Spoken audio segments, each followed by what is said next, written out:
नमस्कार, हम नागरिक देख रहे हैं आप और मेरा नाम है वली सिद्दीकी। इस समय हम हैं दीनदयाल उपाध्याय गोरखपुर विश्वविद्यालय के ठीक सामने और देखिए कल इस विश्वविद्यालय का दीक्षांत समारोह है। तैयारियां ज़ोरों शोरों पर हैं। मेरे पीछे देखिए ये जो है लाइटिंग लगा रहे हैं ताकि विश्वविद्यालय परिसर को सजाया जाए।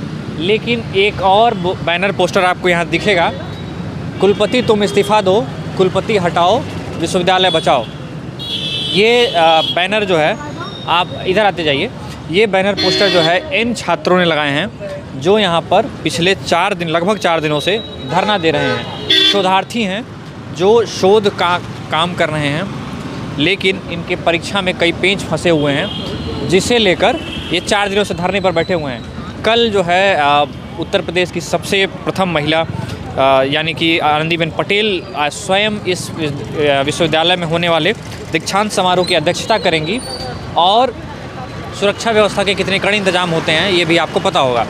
लेकिन यहाँ पर जो धरना चल रहा है वो अभी तक ख़त्म नहीं हुआ है और न इसके ख़त्म होने के कोई आसार हैं। ऐसे में प्रशासन के लिए यहाँ की सुरक्षा व्यवस्था को बहाल रखते हुए दीक्षांत समारोह को सकुशल संपन्न कराना एक बड़ी चुनौती होगी। हालांकि प्रशासन, आप इधर देख सकते हैं, इधर दिखाइए, ये कुछ पुलिस वाले खड़े हैं। इससे पहले पुलिस के तमाम अधिकारी यहाँ पर आकर इनसे आश्वासन लिए हैं कि आप लोग किसी भी तरह का कोई ऐसा काम नहीं करेंगे जिससे कार्यक्रम में व्यवधान उत्पन्न हो।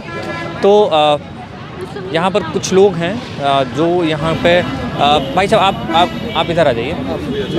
अच्छा, हमारे साथ विश्वविद्यालय के शोधार्थी हैं जो धरने पर बैठे हुए हैं। ये बताइए, धरना चल रहा है लंबे समय से, हमने कवरेज भी दिखा रहे हैं इस पर। ये बताइए, कल जो दीक्षांत समारोह होना है उसके लिए प्रशासन यहाँ पर आया था और आप लोगों को कुछ एडवाइस किया गया है, ऐसी खबर है, क्या बात हुई पूरी बताइए। हाँ, यहाँ पे कुछ लोगों के नाम से 15-20 लोगों के नाम से एक लिखित स्टेटमेंट आई है, नोटिस टाइप की जारी की गई है कि आप लोग कोई भी अभद्रता ना करें। एक धारा 149 के तहत कि कोई अभद्रता ना करें, गवर्नर जाएँ तो उनको आप काला झंडा ना दिखाएं, नारेबाजी ना करें, कोई तोड़ फोड़ ना करें, आगजनी ना करें। ऐसा आप कुछ नहीं करेंगे। आप लोग बस शांति से अपने धरने पे बैठे रहिए।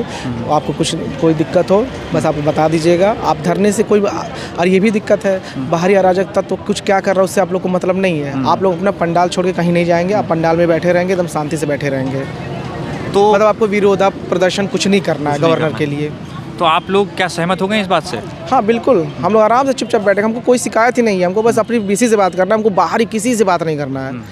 मैंने ज्ञापन एक मैम के लिए, गवर्नर मैम के लिए बोला है, ज्ञापन डाल के रखा है कि मतलब कि हमसे मिलवा दिया जाए, हम लोग कुछ अपना बात कर लें उनसे, ज्ञापन दे दें मैम को मिल के। अब देखिए वहाँ से ऑफिस से कोई अभी नोटिस आया नहीं है कि मिलने को दिया जाएगा कि नहीं दिया जाएगा। उम्मीद तो लगा के बैठे मिल लें, लेकिन हमको नहीं लगता कि मिलने दिया जाएगा। तो आप लोगों को कहा गया है कि आप लोग उधर ना जाइए, ये भी कहा गया है उधर? हाँ, ये कहा गया है कि अपने पंडाल, उधर ही नहीं, अपने पंडाल से बाहर ही मत जाइए आप। आपको बस पंडाल के अंदर रहना, क्योंकि पंडाल के बाहर जाएंगे, कोई भी आप बदमाशी करते हैं, कुछ भी अगर 149 के तहत आप कोई भी गलत काम करते हैं तो आपको उठा लिया जाएगा, आपको हटा दिया जाएगा, यहाँ से हटा दिया जाएगा। एक सवाल अभी मैं यहाँ पे था, तो कई शोधार्थियों के मन में ये शंका है कि अगर मान लीजिए आप में से कोई नहीं और दूसरा कोई बाहरी अराजक तत्व ऐसी किसी गतिविधि को अंजाम देता है जो लॉ एंड ऑर्डर के लिए डिस्टर्बेंस पैदा कर सकता है, फिर भी तो आप टारगेट किया जा सकते हैं। नहीं, मैंने उनसे इस बात के लिए एकदम सफाई ली है कि हमारे जो आपको एक लिस्ट दे दिया, मैंने लिस्ट तैयार कर लिया। उन्होंने बोला कि हमको लिस्ट दे दीजिए अपने बच्चे, आप जो यहाँ पंडाल में बैठे लोग हैं उनकी लिस्ट हमको। कितने लोग हैं अभी फ़िलहाल तो मुझे लग रहा है, फ़िलहाल तो हमारे पास अभी 60 लोग के करीब हैं। अच्छा, 60 लोग के करीब हैं। अभी कुछ लोग बाहर भी गए हैं। अभी सब लोग जब आ जाते हैं तो मैं सिग्नेचर लेके और एक जिरॉक्स यहाँ दे देता हूँ, एक एक्सटर्नल पुलिस वालों को और फिर एक इंटरनल प्रॉक्टर सर को भी दे देता हूँ कि इससे बाहरी कोई अगर आपको मिलता है तो उसकी जिम्मेदारी कोई नहीं है, हमारी कोई जिम्मेदारी नहीं है, कोई वास्ता नहीं हमारा उससे। अच्छा, ये तो हो गए कल के दीक्षांत समारोह पर जो बातें हो रही हैं। इसके अलावा ये बताइए, कुलपति साहब से आए थे यहाँ पर, बात भी हुई? हाँ, कुलपति सर आए थे, डीएम सर के साथ ही आए थे। उन्होंने कहा कि वो दो एकदम एम्बिगुइटन जिसको बोलते हैं, दो बातें करके चले गए, कंफ्यूज करके बच्चों को चले गए। उन्होंने कहा कि चलिए जिसको प्रमोट होना मैं प्रमोट कर देता हूँ, जिसको परीक्षा देना परीक्षा दे देता हूँ।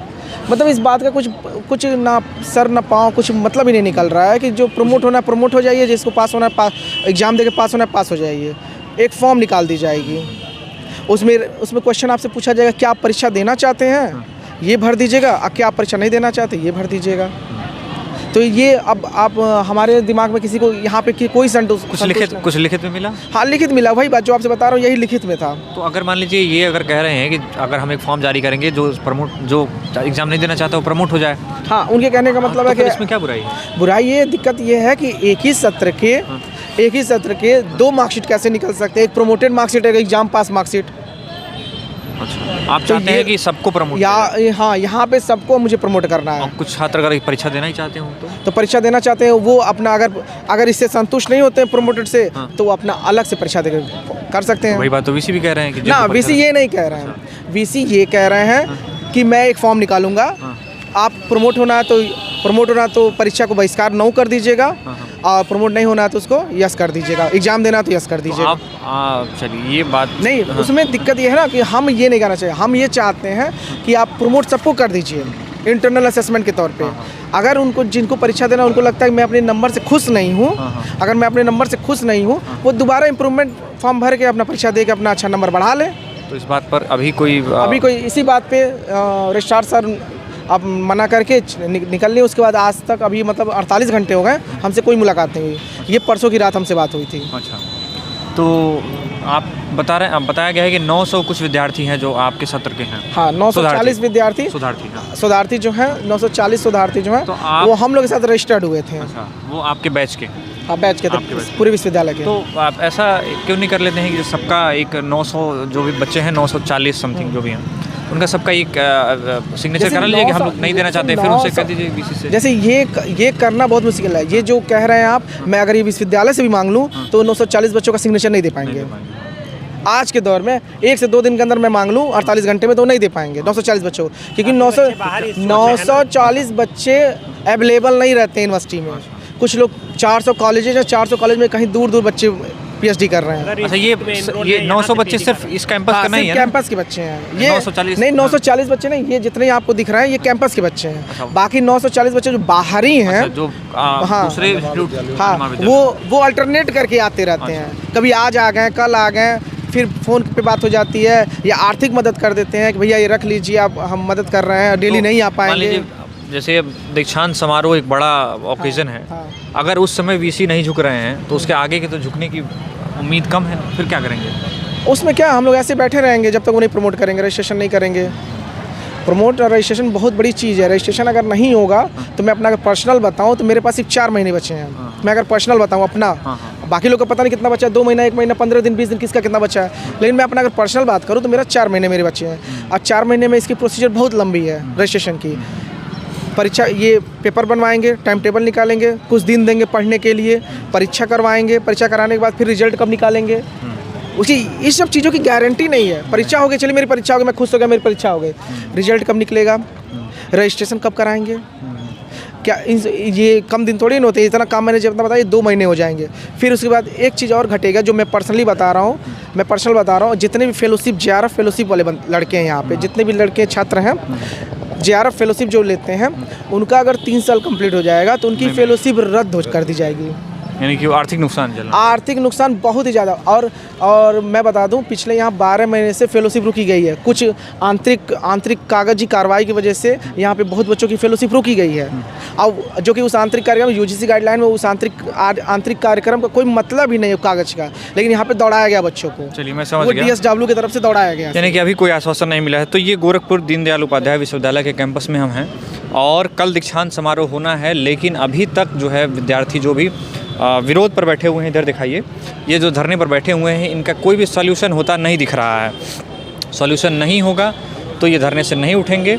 और ऐसे में जब प्रदेश की राज्यपाल जो है स्वयं इस विश्वविद्यालय में मौजूद हों और पीछे धरना चल रहा हो, यह विश्वविद्यालय प्रशासन के लिए भी किरकिरी का विषय है और राज्य सरकार के लिए भी किरकिरी का विषय है।